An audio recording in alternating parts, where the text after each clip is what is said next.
हमारे शानदार स्वागत और आतिथ्य सत्कार के लिए मैं राष्ट्रपति श्री का हार्दिक आभार व्यक्त करता हूं। आज उज्बेकिस्तान का इंडिपेंडेंस डे है। कल किर्गिस्तान का राष्ट्रीय दिवस था। इस अवसर पर मैं दोनों लीडर्स को बधाई और शुभकामनाएं देता हूं। एक्सेलेंसी, पिछले 24 वर्षों में एससीओ का पूरे यूरेशिया क्षेत्र की एक्सटेंडेड फैमिली को जोड़ने में बहुत महत्वपूर्ण योगदान रहा। भारत ने एक सक्रिय सदस्य के रूप में हमेशा कंस्ट्रक्टिव और सकारात्मक भूमिका निभाई है। एससीओ को लेकर भारत की सोच और नीति 3 मुख्य स्तंभों पर आधारित है। एससीओ, एस सिक्योरिटी, सी कनेक्टिविटी, ओ अपॉर्चुनिटी। पहले स्तंभ एस यानी सिक्योरिटी के संदर्भ में मैं कहना चाहता हूं कि सुरक्षा, शांति और स्थिरता किसी भी देश के विकास का आधार है। किंतु इस मार्ग में आतंकवाद, अलगाववाद और अतिवाद बड़ी चुनौतियां हैं। आतंकवाद सिर्फ किसी देश की सुरक्षा ही नहीं बल्कि पूरी मानवता के लिए एक साझा चुनौती है। कोई देश, कोई समाज, कोई नागरिक अपने आप को इससे सुरक्षित नहीं समझ सकता। इसलिए आतंकवाद से लड़ाई में भारत ने एकजुटता पर बल दिया। इसमें एससीओ रेड्स की बहुत महत्वपूर्ण भूमिका रही। इस वर्ष भारत ने ज्वाइंट इंफॉर्मेशन ऑपरेशन को लीड करते हुए अल कायदा और इससे जुड़े आतंकी संगठनों से लड़ने का इनिशिएटिव किया। हमने रेडिकलाइजेशन के विरुद्ध समन्वय बढ़ाने और मिलकर कदम उठाने का भी प्रस्ताव रखा। टेरर फाइनेंसिंग के खिलाफ आवाज उठाई। इसमें मेरे समर्थन के लिए मैं आभार व्यक्त करता हूं। एक्सेलेंसी, भारत पिछले 4 दशकों से निर्मम आतंकवाद का दंश झेल रहा है। कितनी ही माताओं ने अपने बच्चे खोए और कितने बच्चे अनाथ हुए। हाल ही में हमने पहलगाम में टेररिज्म का बहुत ही घिनौना रूप देखा। इस दुख की घड़ी में जो मित्र देश हमारे साथ खड़े रहे, मैं उनका आभार व्यक्त करता हूं।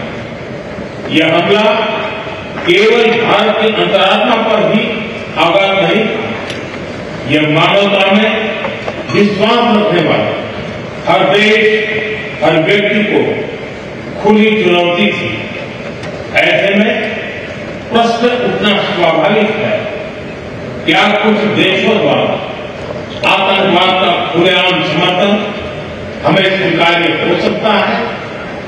एक्सेलेंसी, हमें स्पष्ट रूप से और एक स्वर में कहना होगा कि आतंकवाद पर कोई भी डबल स्टैंडर्ड स्वीकार्य नहीं होंगे।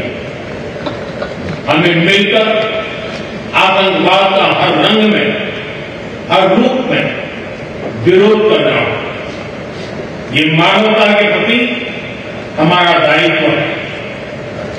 एक्सेलेंसी, अब मैं दूसरे स्तंभ सी यानी कनेक्टिविटी पर अपने विचार रखना चाहूंगा।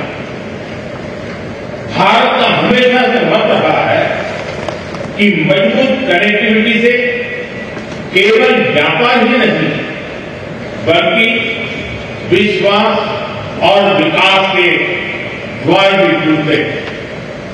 इसी सोच के साथ हम चाबहार पोर्ट और international north south transport corridor जैसे इनिशिएटिव पर काम कर रहे हैं। इनसे हम अफगानिस्तान और मध्य एशिया के साथ संपर्क बढ़ा सकते हैं। हमारा मानना है कि कनेक्टिविटी के हर प्रयास में संप्रभुता और क्षेत्रीय अखंडता का सम्मान होना चाहिए। यही एससीओ चार्टर के मूल सिद्धांतों में भी विदित है। Connectivity that bypasses sovereignty, losing trust and meaning. Excellency, तीसरा स्तंभ है ओ, यानी opportunity. Opportunity for cooperation and reform. 2023 में भारत की अध्यक्षता के दौरान नई ऊर्जा और विचारों का संचार हुआ। स्टार्टअप्स और innovation, traditional medicine, youth empowerment, digital inclusion और शेयर्ड बुद्धिस्ट हेरिटेज जैसे नए विषयों को अपने सहयोग में जोड़ा। हमारा प्रयास था कि एससीओ को सरकारों के परे भी ले जाए। सामान्य मानवी, यंग साइंटिस्ट, स्कॉलर्स और स्टार्टअप को भी आपस में जोड़े। हमारे पीपल टू पीपल टाइम को दृढ़ता देने के लिए मैं आज एक और सुझाव रखना चाहूंगा। एससीओ के अंतर्गत एक सिविलाइजेशन डायलॉग फोरम बनाया है। इससे हम अपनी प्राचीन सभ्यताओं, कला, साहित्य और परंपराओं को वैश्विक मंच पर साझा कर सकते हैं। एक्सेलेंसी, आज भारत रिफॉर्म, परफॉर्म, ट्रांसफॉर्म के मूल मंत्र पर आगे बढ़ रहा है। कोविड हो या वैश्विक आर्थिक अस्थिरता, हमने हर चुनौती को अवसर में बदलने का प्रयास किया है। हम लगातार वाइड रेंजिंग रिफॉर्म पर काम कर रहे हैं। इससे देश में विकास के साथ साथ अंतर्राष्ट्रीय सहयोग के लिए भी नए अवसर खुल रहे हैं।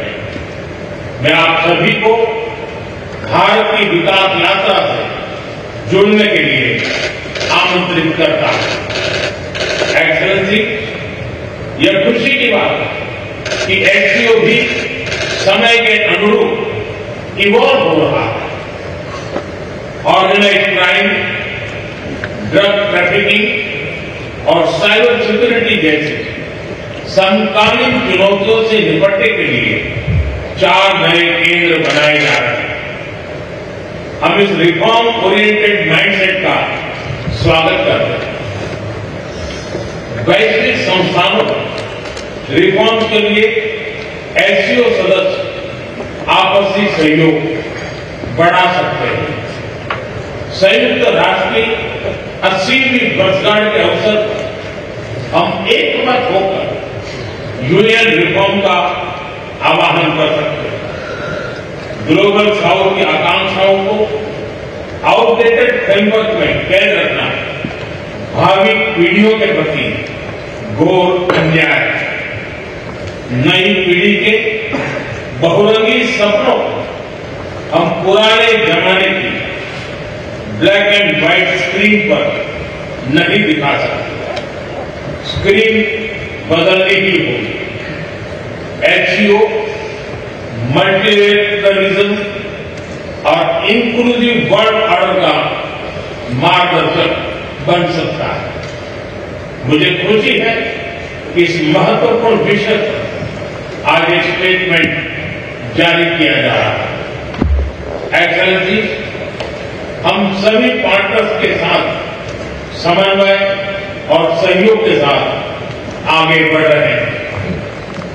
मैं एससीओ के अगले अध्यक्ष किर्गिस्तान के राष्ट्रपति और मेरे मित्र प्रेसिडेंट जपारोव को शुभकामनाएं देता हूं। बहुत बहुत धन्यवाद।